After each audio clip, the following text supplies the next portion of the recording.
ഒരിക്കൽ ഭഗവാൻ ശ്രീകൃഷ്ണനും അർജുനനും ഒരു യാത്ര പോകുകയായിരുന്നു. വഴിയിൽ വെച്ച് അവർ ഒരാൾ ഭിക്ഷ യാചിക്കുന്നത് കണ്ടു. ഭഗവാനെ, ഇയാൾ എന്തിനാണ് ഭിക്ഷ യാചിക്കുന്നത്? അർജുനൻ ചോദിച്ചു. നീ തന്നെ ചോദിച്ചു നോക്കൂ, ശ്രീകൃഷ്ണൻ മറുപടി പറഞ്ഞു. നിങ്ങൾ എന്തിനാണ് ഭിക്ഷ യാചിക്കുന്നത്? അർജുനൻ ചോദിച്ചു. ഞാൻ ഒരു പരമദരിദ്രനാണ്, യാചകൻ മറുപടി പറഞ്ഞു. അർജുനന് അയാളോട് ദയ തോന്നി. ധാരാളം സ്വർണ്ണ നാണയങ്ങൾ അയാൾക്ക് നൽകിയതിനു ശേഷം മേലിൽ ഭിക്ഷ യാചിക്കരുത് എന്ന് പറഞ്ഞു. യാചകൻ നാണയങ്ങൾ വാങ്ങി മുന്നോട്ട് നടന്നു. അയാൾ വലിയ സന്തോഷത്തിലായിരുന്നു. ആ സമയത്ത് ഒരു തസ്കരൻ വന്ന് അയാളുടെ കയ്യിൽ നിന്ന് ആ സ്വർണ്ണ നാണയങ്ങൾ തട്ടിയെടുത്തു. യാചകൻ ഏറെ നേരം കരഞ്ഞു. അതിനുശേഷം വീണ്ടും ഭിക്ഷ യാചിക്കാൻ തുടങ്ങി. കുറച്ചു ദിവസങ്ങൾക്ക് ശേഷം അർജുനനും ശ്രീകൃഷ്ണനും ആ വഴി മടങ്ങി വന്നു. അപ്പോഴും യാചകൻ ഭിക്ഷയെടുക്കുന്നത് കണ്ട് അർജുനന് വല്ലാത്ത കോപം വന്നു. അദ്ദേഹം ചോദിച്ചു, നിനക്ക് ഞാൻ ധാരാളം സ്വർണ്ണ നാണയങ്ങൾ തന്നതല്ലേ, പിന്നെ എന്തിനാണ് ഇപ്പോഴും ഭിക്ഷയെടുക്കുന്നത്? യാചകൻ കൈകൂപ്പി ഇപ്രകാരം പറഞ്ഞു, എന്നോട് ക്ഷമിക്കണം, ഒരു തസ്കരൻ വന്ന് ആ സ്വർണ്ണ നാണയങ്ങൾ കൊള്ളയടിച്ചു.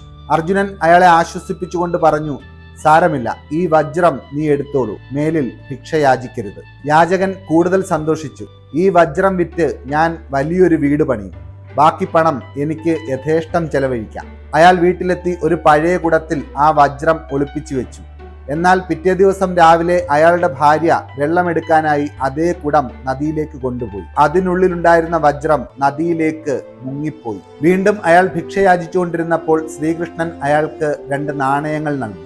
ഈ യാചകൻ ഇതുകൊണ്ട് എന്തു ചെയ്യാൻ പോകുന്നു എന്നറിയാനായി അർജുനൻ അയാളെ പിന്തുടർന്നു. യാചകൻ വളരെ ദുഃഖത്തോടെ നടക്കുകയായിരുന്നു. ആ സമയത്ത് ഒരാൺകുട്ടി ഏതാനും മീനുകളുമായി ആ വഴി വന്നു. അതിൽ ഒരു മീൻ ജീവന് വേണ്ടി പിടയുന്നുണ്ടായിരുന്നു. യാചകൻ ചിന്തിച്ചു, ഈ 2 നാണയങ്ങൾ കൊണ്ട് എനിക്കെന്ത് പ്രയോജനം?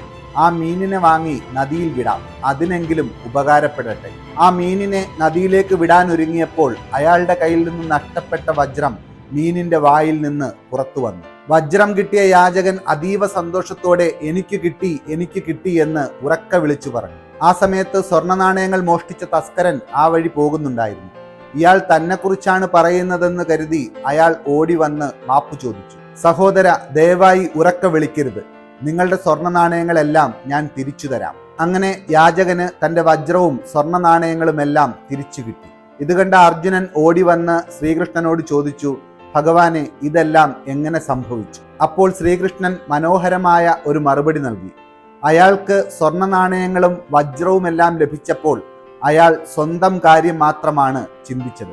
പക്ഷേ ആ 2 നാണയങ്ങൾ കിട്ടിയപ്പോൾ അയാൾ ആദ്യമായി മറ്റുള്ളവരുടെ നന്മയെക്കുറിച്ച് കൂടി ചിന്തിച്ചു.